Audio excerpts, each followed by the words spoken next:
C'est maintenant l'info Léla.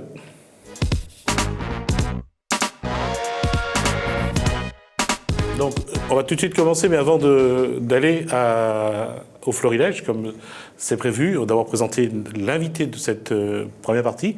Alors, vous êtes Aurore. Audrey, voilà. On se trompe tout le temps. Alors, juste, surtout que je l'ai écrit. Donc, Audrey, votre nom c'est Corridon. Corridon, voilà.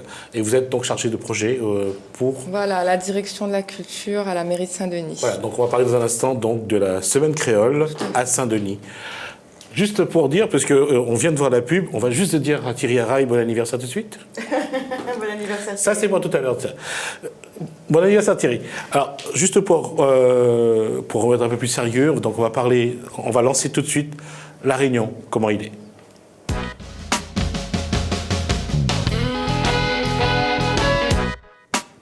C'est l'habitude qu'on va essayer de prendre de temps en temps, d'aller faire un tour dans un coin de l'île pour voir un petit peu comment ça se passe, l'ambiance, la température, la Réunion, comment il est. Et on va aller aujourd'hui du côté du Tampon. On va essayer de rejoindre Roland Chan. Allô, bonjour ou bonsoir. Oui, bonsoir. Bonsoir Roland Chan. Alors, juste deux mots, parce que pour arriver jusqu'à le champ de foire des florilèges, c'est pas toujours évident, parce qu'il y a beaucoup de monde, il y a beaucoup de voitures. Quelle est l'ambiance là-haut au Tampon? L'ambiance, elle est formidable. Hein. Il fait beau, il fait moins chaud que sur le littoral. Il y a plein de monde sur le Tampon. Et là, vous parliez à l'instant des problèmes de circulation. Je crois que cette année, on a quand même amélioré la circulation au niveau du florilège. Hein. Donc, on a revu pas mal de voies de circulation. Plus on descend, on descend, plus on monte, etc. Mais je crois qu'il y a un mieux cette année. Et grâce à la mise en place de navettes de bus gratuites, la circulation est un peu plus fluide au niveau du Tampon. Alors, c'est la période de vacances scolaires. Est-ce qu'il y a une meilleure affluence sur le champ de foire depuis ces vacances? Oui, surtout, c'est les vacances. Effectivement, on ne peut pas imaginer organiser le florilège pendant la période scolaire, c'est impossible. Hein. D'autant plus que lundi, le florilège effectuait une opération en guillemets porte ouverte, c'est-à-dire que toutes les entrées étaient gratuites. Alors, imaginez un petit peu à la Cité des 400, au jardin, mais c'est surtout au niveau des manèges, le centre-ville. Au niveau des manèges, on avait plein de jeunes, beaucoup d'adolescents et beaucoup de moins jeunes, de pré-ados, comme on dit, qui étaient sur la Cité des 400, ce sont les manèges, la place foraine en fait. Hein. Donc, il y a une belle affluence, la population répond présente, et je crois que si ça continue de cette manière, on aura une belle édition des florilèges cette année. On va continuer, mais je vais demander à la régie de m'envoyer quelques images donc, de florilège que vous nous avez envoyées. Ce sont vos photos donc, qu'on va regarder pendant qu'on continue à discuter. Roland Chan, bien sûr. Quelles sont les nouveautés sur florilège, ces florilèges cette année?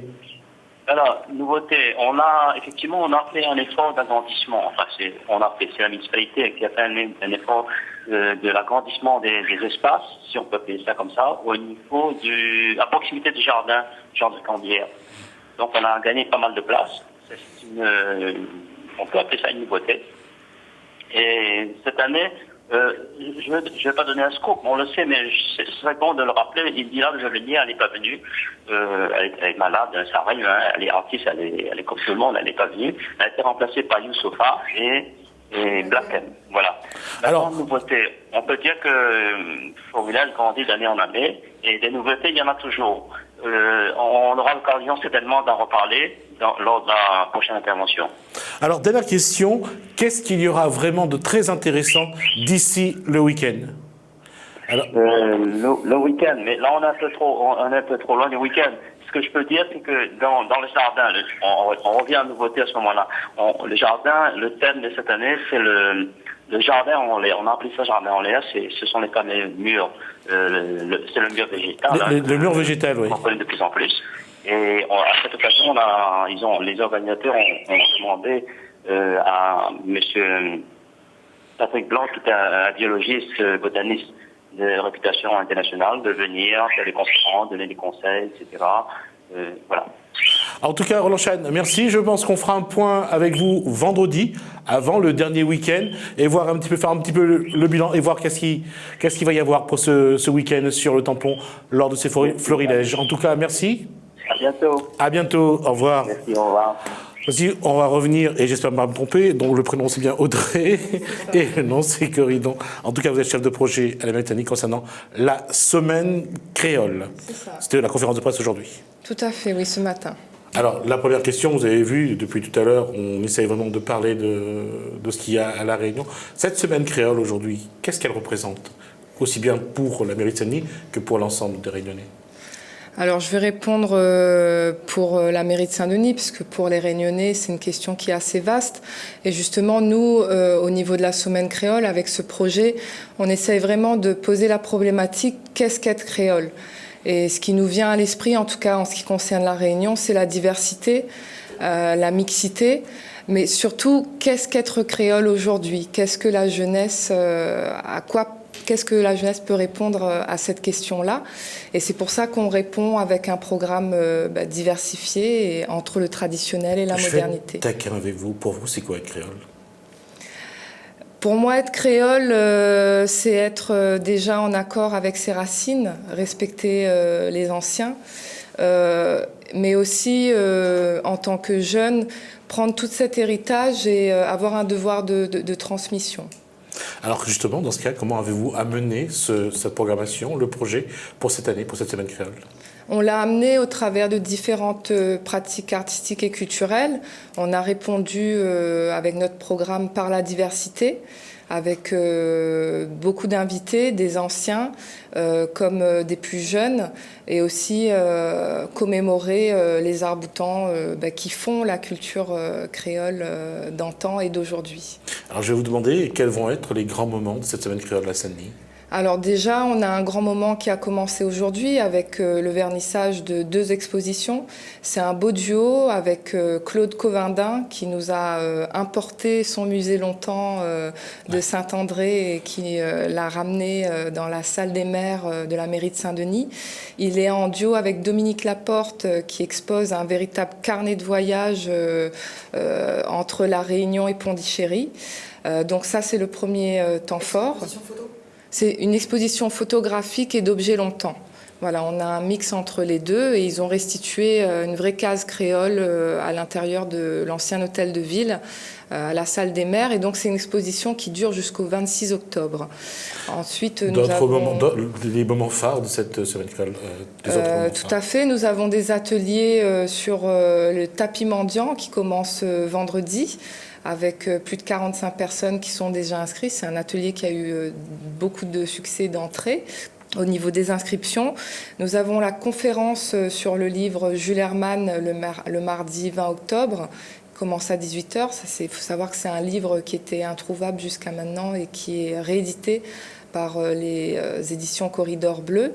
Nous avons bien entendu le Belle Marmite d'Histoire, donc le vendredi 23 octobre avec les conteurs et puis bien sûr la musique avec les arcs-boutants la sauce au Palaxa toujours le vendredi 23 et puis on a aussi le Cabarachois le 25 au Barachois. C'est ma dernière question. Est-ce que vous avez essayé de lier Semaine créole et Semaine bleue ou pas? Ça se lie de fait parce que ça réunit toutes les générations. Donc, pour nous, c'est ouvert au public, c'est gratuit. Donc, et j'ajouterais juste que pour clôturer la semaine créole, on a un cabaret d'Ansomain en partenariat avec le Cabaret Live. Et là, effectivement, on invite le tout public de 7 à 77 ans.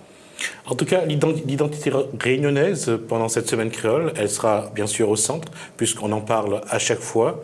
À chaque fois, on se demande toujours quels sont les éléments qui permettent de concourir à ça.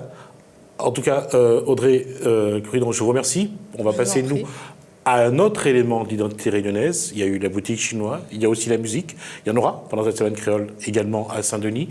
Nous, on va écouter En Craqué, Lorita à l'endroit Payette nous parler de la boutique chinoise et Thierry Golleris tu nous parleras de la musique. Savoir la place de ces deux éléments dans ce qui est aujourd'hui une question à chaque fois récurrente, c'est quoi l'identité réunionnaise?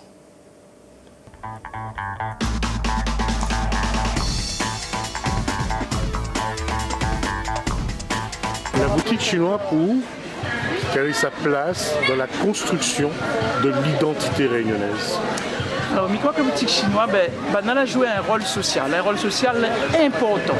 Parce que si tout le monde y connaît avant, avec la misère, la situation, la boutique chinoise, elle était là. Le monde l'avait incarné. Et ils ont pu vivre, ils ont pu exister. Parce que tu ne payes pas comme longtemps, comme là aujourd'hui, ils payent le salaire à la fin du mois, tu payes à la semaine, tu payes à la quinzaine. Et si le boutique chinois n'est pas là, tu ne gagnes pas à tenir. Et après aussi, quand le monde ne connaît pas, ou tu ne connais pas chemin et place, l'Européen, tu dis à où la boutique à table, la boutique Ticon, la boutique Madame Ayoc, la vin européen, où là, tout le monde te retrouve autour de la boutique. Et cette solidarité-là, la permis aussi d'exister à sa manière, chacun avait sa place, mais une place qui fait partie de l'histoire de la Réunion, de l'identité rayonnaise. Après plus de 30 ans de carrière, à où ta vie, quelle est la place de la musique réunionnaise dans l'identité réunionnaise? J'ai envie de dire que malgré toute le bataille, malgré tout le prix de l'UNESCO, la Réunion, le Maloya reconnu en tant que patrimoine de l'UNESCO, mais je pense que nous sommes encore très loin. C'est-à-dire qu'il y a encore des combats menés par l'artiste, pour la place déjà du créole, de l'histoire. C'est-à-dire nous peut parler de musique bien sûr, mais si finalement après cette reconnaissance de l'histoire de la langue est compliquée. Parce que la musique, moi, envie de dire, ici l'enveloppe. Mais ça que là-dedans, déjà, il n'est pas reconnu, tu vois. Là, il dit, moi, il enseigne un petit peu l'histoire, la langue est encore très loin parce qu'on a encore beaucoup de réticences, mais tant que ça n'est pas reconnu, c'est compliqué. Donc, à partir de là, je pense qu'il faut régler les problèmes de fond avant. La langue, l'histoire, la géographie, notre gastronomie, notre façon de vivre. À partir de là, la musique, c'est un affaire en nous, c'est une vidéo qui ne fait pas du rock. Parce qu'on n'est pas en France, ne va pas du funky. Bon, il y aura des influences, mais avant tout, notre Sega Maloya, il va prendre plus de force quand nos décideurs politiques et culturels vont comprendre qu'il nous faut absolument notre histoire, notre langue, notre identité l'enseigner. Ouais, voilà, c'est comme ça mon réponse. La musique, bien sûr, elle aura d'autant plus sa place quand tout ça, ça a mis sur papier, signé et enseigné.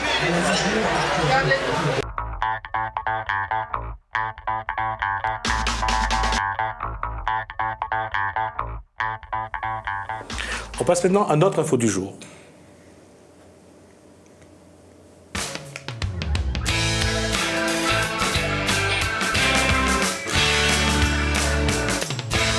Notre info du jour, c'est cette, cette actualité qu'on ne sait pas trop comment se voir la fin.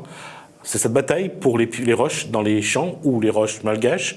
Aujourd'hui, les transporteurs se tirent un petit peu dans les pattes parce que c'est vrai que ce marché est très juteux. À savoir qu'entre 17 et 25 € la tonne à transporter jusqu'à la route du littoral, c'est tout à fait intéressant.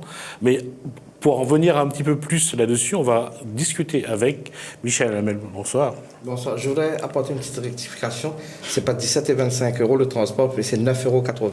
Ah, ils ont annoncé 17. Ben non, c'est 9,80 €. C'est ce qu'on fait. C'est ce qu'on fait aujourd'hui, c'est 9,80 €. Alors dans ce cas, où va la différence? Ah ben je pense que ça reste soit à la région, soit avec les multinationales. 1 €, alors on précise bien. Alors les andins, on va vous montrer d'abord, pour juste vous rappeler c'est quoi. Donc on va regarder quelques images sur les andins qu'on a filmées. Ce sont des roches qui forment les murs dans les champs, que veulent récupérer les personnes donc pour faire tout ce qui est le tablier de la digue, donc de la nouvelle route du littoral. On va voir donc ces andins, dès que la régie veut bien nous envoyer les images. Ah, on n'a pas les images. Bon, donc on va voir donc ces cailloux. La question est est-ce que vous savez aujourd'hui comment vous allez travailler?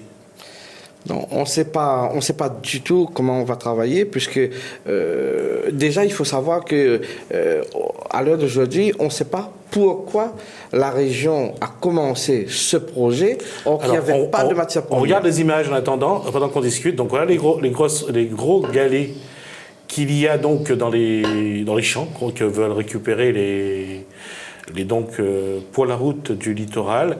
Alors Il faut les récupérer ou pas les récupérer? Il faut les récupérer parce que on ferait d'une pierre deux coups, c'est nettoyer les champs des agriculteurs pour augmenter leur surface de production. Ça, le président l'avait dit, c'était une bonne chose. Hein. À l'époque, c'était une bonne chose. Qu'est-ce qui a changé dans la discussion? Dans la discussion, c'est que ce soit les responsables de la nouvelle route du littoral, ou que ce soit, je vais dire le nom, M. Fouanel ou M. le président de région, ils n'arrêtent pas de changer de parole. Un coup, il dit on va importer les roches. Un coup, il dit on va plus importer. Il faudra nettoyer la Réunion avant d'en importer. Et aujourd'hui, on s'aperçoit qu'il y a des bateaux qui sont prêts à rentrer à la Réunion en provenance de Madagascar concernant tous les calibres de roches. Alors, il y a une chose, au moins dans l'Est, parce que ça, je sais que vous discutez, au moins pour avoir discuté avec au moins 1 ou 2 agriculteurs, ils veulent bien qu'on enlève les roches. Oui. Ils veulent bien qu'on leur donne ne serait-ce qu'1 euro par tonne. Oui. C'est le prix qu'on leur propose, donc de vendre leurs roches à 1 euro. Vous êtes prêts à les transporter pour combien? C'est pas nous. Le problème, c'est que il y a un ensemble c'est une filière aujourd'hui, les galets, les andins. C'est une filière. Vous avez le terrassier tout d'abord. Ensuite, vous avez le transporteur. Et ensuite, qui englobe le tout, c'est le chantier de la NRL. Et aujourd'hui, pour toute cette filière, il y a un seul homme qui décide du prix. C'est un président de syndicat. Je ne sais pas si on peut dire le nom ou pas. C'est Bernard Karoupaille. Jean-Bernard Karoupaille. FNTR. Président de la FNTR, qui, soi-disant, a normalement le potentiel de défendre les transporteurs. Et aujourd'hui, ce n'est plus le cas. Aujourd'hui, il défend les multinationaux. Ou alors, il défend sa seule position. C'est ce que vous voulez dire? Oui, pas seulement sa position et la position des multinationales. Donc aujourd'hui, et il y a aussi la bataille pour savoir qui aura le marché des Andins de l'Est, que apparemment lui, il essaye de tout s'accaparer, c'est ça? Voilà, et c'est avec la complicité de la région des multinationaux. Donc aujourd'hui, qu'est-ce que vous, transporteurs, vous allez faire justement pour éviter la confrontation et pour vous partager ce chantier?